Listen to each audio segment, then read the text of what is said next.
చాలా కోరికలు ఉన్నాయి.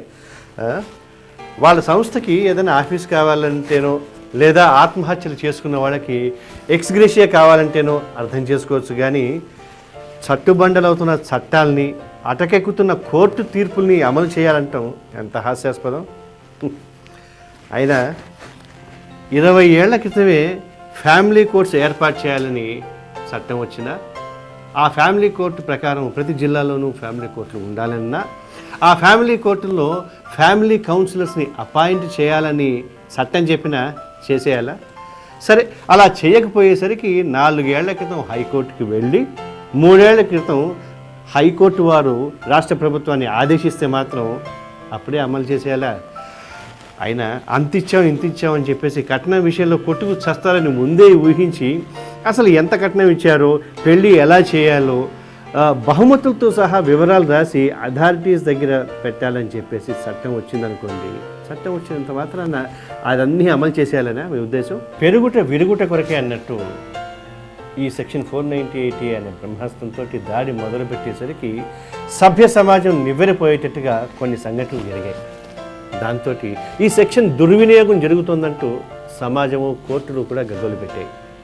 మన ఆంధ్రప్రదేశ్ హైకోర్టు ఒక చరిత్రాత్మకమైన తీర్పులో ఈ దేశంలో చదువుకున్న ఆడపిల్లలు పెళ్లి చేసుకున్న పాపానికి భర్తని, అతగాడి కుటుంబ సభ్యుల్ని రాచి రంపాన పెడుతున్నారు ఈ సెక్షన్ ఆసరాతోటి అని, అందుచేత లా కమిషన్కి, పార్లమెంట్కి కూడా ఈ సెక్షన్ 498A ఆఫ్ ఐపీసీని బెయిలబుల్ అఫెన్స్గా మార్చాలని రికమెండ్ కూడా చేసింది. ఒక సాంఘిక సంస్కర్తగా, ఒక న్యాయవాదిగా, ఒక న్యాయమూర్తిగా భార్యాభర్తల మధ్య తగువులు అనేకం నేను పరిష్కారం చేశాను. అయితే ఇందులో నాకు కనపడేది ఏంటంటే, నైతిక విలువలు లేని చదువులు ఈవేళ యువకులు చదవడం వల్ల హిందూ సంస్కృతి మీద ఏమాత్రము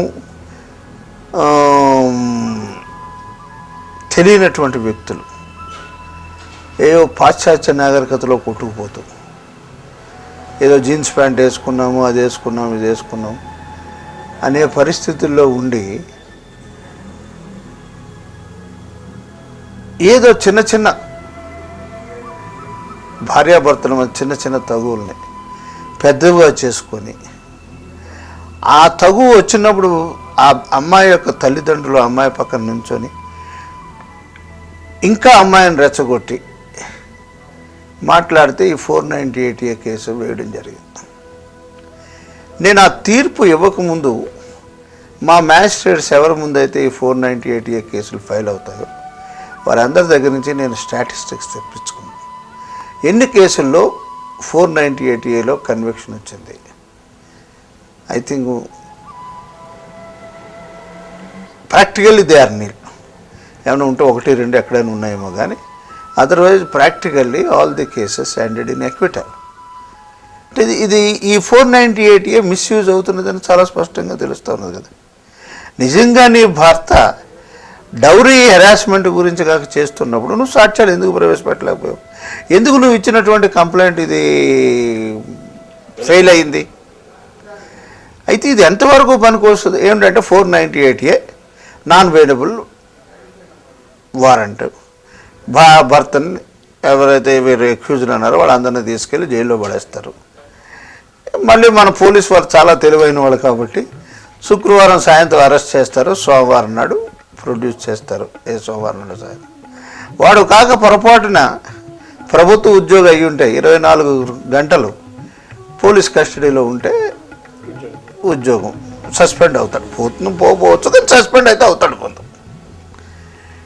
చేత ఎప్పుడైతే వీరు పోలీస్ స్టేషన్కి వెళ్ళి 498A కేసు ఫైల్ చేశారో, నేను ఎప్పుడూ చెప్తూ ఉంటాను, మనకి పండగలు పండగ రోజునే వస్తాయి, కానీ పోలీసులకు మాత్రం క్రైమ్ జరిగినప్పుడల్లా, వాడు పోలీస్ స్టేషన్కి వెళ్ళినప్పుడల్లా అది పండగే. అరెస్ట్ చేయమని వీళ్ళ డబ్బులు, అరెస్ట్ చేయకుండా తప్పించుకోవడానికి వీళ్ళ డబ్బులు. ఇంతవరకే ఈ 498A పనికి వస్తుంది తప్ప అంతకంటే ఏమీ కాలే. మీరు అన్నట్టుగా ఇప్పుడు 498 అక్విటల్లో ఎండ్ కాలేదని అంటున్నారు కాబట్టి అది ఆ అమౌంట్ ఈక్వేషన్స్ కోసం డబ్బు తీసుకోవడం కోసమే యూస్ అవుతుందని. అంటే భర్త మీద కక్ష సాధించుకోవడానికి, భర్త తరపు మీద కక్ష సాధించుకోవడానికి ఇదొక ఆయుధంగా వాళ్ళు ఉపయోగించుకుంటున్నారు. కానీ నిజంగా డౌరీ హెరాస్మెంట్ అనేది ఎంతవరకు ఉన్నది అనేది ఉండొచ్చు, అక్కడ ఉండొచ్చు. చదువుకొని నాగరిక సమాజంలో బ్రతికేటటువంటి ఏ వ్యక్తి కూడా సరే ఈవేళ ఉన్నటువంటి వరకట్న వ్యవస్థ నుంచి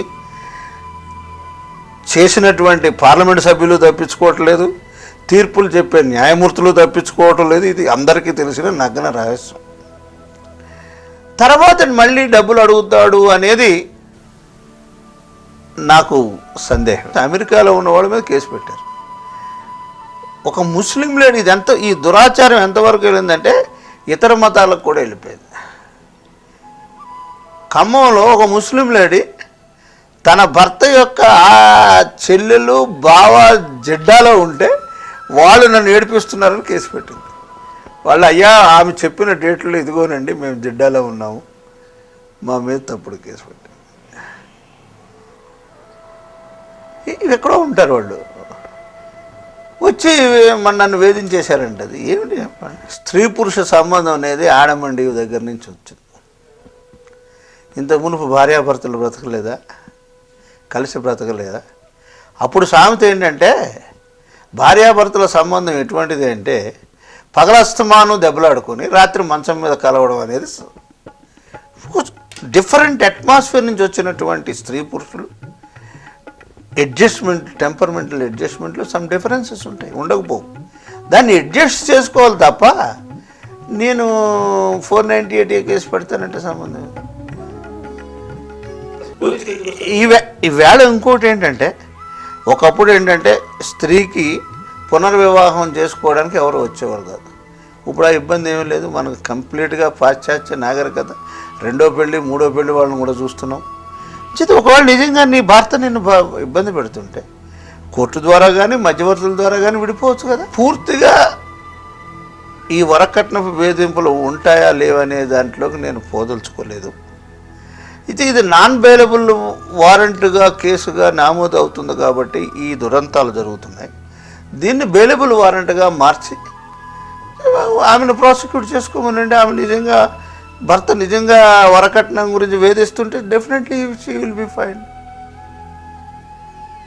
నేను అనుకుంటే ఒక కేసులో చాలా చదువుకున్న వాళ్ళ జ్యుడిషియరీతో సంబంధం ఉన్న వ్యక్తులు కూడా, ఆయనకి 85,000 ఈమెకి 75,000, నన్ను వరకట్నం గురించి వేధిస్తున్నాడని ఆవిడ కోర్టుకు వచ్చింది. ఇది ఎంతవరకు సమంజసము? ఎవరు పిల్లలు రిటైర్మెంట్ ఏజ్లో ఉన్నారు. పెద్ద ఆఫీసర్, ఒక ఆయన జ్యుడిషియల్ ఆఫీసర్, ఒక ఆయన ఐపీఎస్ ఆఫీసర్, పేరు చెప్పుకోవడం అనవసరం. మరి పిల్లలు ఎలా ఎంకరేజ్ చేశారు తల్లిని? ఇంత దారుణంగా బయటకు తీసుకొచ్చి కోర్టులో నిలబెట్టి భర్త మీద 498 కేసు.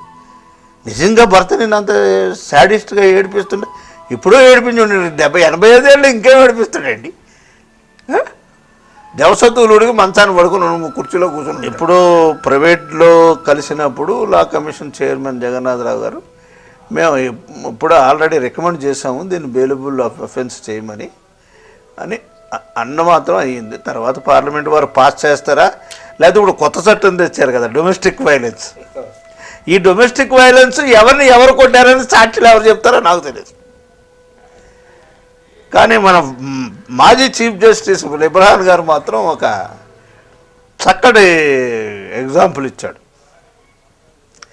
ఒక భార్య ఎప్పుడూ భర్తను కొడతా ఉండేది.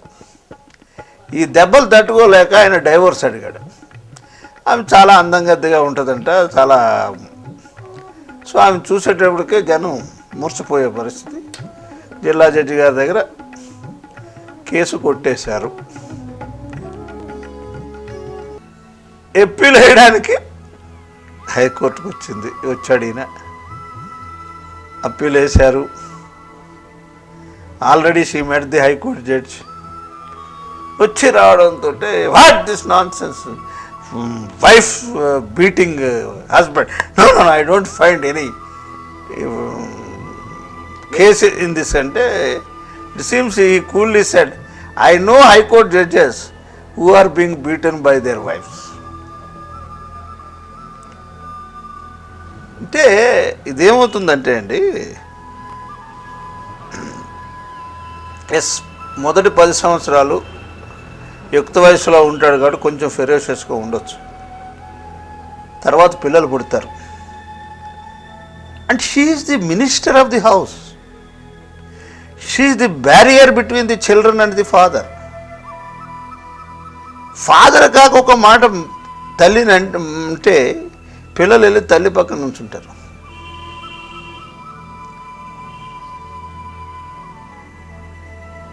She controls the entire house. అంటే ఆ వయసులో కొట్టుకోవడం అంటే మన వరకట్నం ఏమిటి, వేధింపు ఏమిటి, సమ్ డిస్ప్యూట్ సమ్వేర్.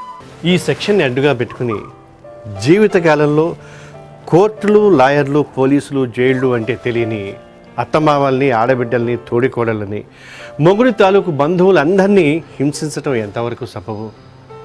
అసలు ఈ దేశము, సమాజము బాగుపడాలంటే ఒక్కటే మార్గం. కొత్తగా వేరే చట్టాలు ఏమీ చేయక్కర్లేదు. మరో 100 ఏళ్ల వరకు మనందరం హాయిగా బతకడానికి కావాల్సిన చట్టాలు అన్నీ ఉన్నాయి. అయితే ఆ చట్టాలని, దానికి సంబంధించి కోర్టులు ఇచ్చిన తీర్పుల్ని అమలు చేస్తే చాలు. అందుకే వీళ్ళు కోరేది సెక్షన్ 498A బెయిలబుల్ అఫెన్స్గా మార్చాలి. Section 498A of IPC should be made bailable as it was already made compoundable. చట్ట ప్రకారం ప్రతి వివాహాన్ని తప్పనిసరిగా రిజిస్టర్ చేయాలి. Steps should be taken to register every marriage as per Compulsory Registration of Marriage Act 2002. ప్రతి జిల్లాలో వరకట్న నిషేధ అధికారులని నియమించాలి. Dowry prohibition officers to be appointed in every district. ప్రతి జిల్లాలో ఫ్యామిలీ కోర్టుల్ని ఏర్పాటు చేయాలి. Family courts should be established in every district as there are only 8 family courts in AP. ప్రతి ఫ్యామిలీ కోర్టుకి అనుబంధంగా family కౌన్సిలర్లని నియమించాలి. Family counselors should be appointed wherever the family courts are established. 1998 AP వరకట్న నిషేధపు నియమాలని అమలు చేయాలి. Provisions of AP Dowry Prohibition Rules of 1998 should be implemented. అపోహలని, అపార్థాలని, అనవసరపు కేసులని నివారించడానికి వివాహానికి ముందే ఒప్పందం చేసుకోవాలి. Premarital agreement should be entered to avoid unwarranted legal litigations, misunderstandings and false claims.